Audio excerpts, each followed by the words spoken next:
İndi sizə Qaynana filmində Nəsibə Zeynalovanın özündən əlavə etdiyi bir məqam göstərəcəm.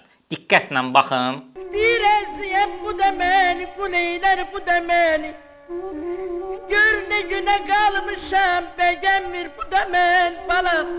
Cənnət xala bu səhnədə mətbəxdə tək oturub taleyindən gileylənir. Ancaq onun ifa etdiyi bayatı təsadüfi deyil. Belə ki, bu bayatını Nəsibə Zeynalova anası Hüsniyə xanımdan eşidibmiş. Hüsniyə xanımın gözəl səsi olub. Qara bəxtinə şikəsti oxuyar, bayatı deyərmiş. Çünki Nəsibə xanımın 2 yaşı olanda atası Cahangir Zeynalov vəfat edib. Anası ikinci dəfə evlənsə də yenə bəxti gətirməyib. Nəsibə xanım da ondan eşitdiyi bu kədərli bayatını filmə əlavə edib. Beləliklə həm obrazın daxili dünyasını tamaşaçıya çatdırıb, həm də anasının taleyindən şikayətini bu yolla yaşadıbmış. Nəsibə xanım çətinliklərə baxmayaraq Azərbaycan incəsənətinin zirvəsinə yüksəlməyi bacarıb. Ruhu şad olsun. Bəs siz onun ən çox hansı obrazını bəyənirsiniz?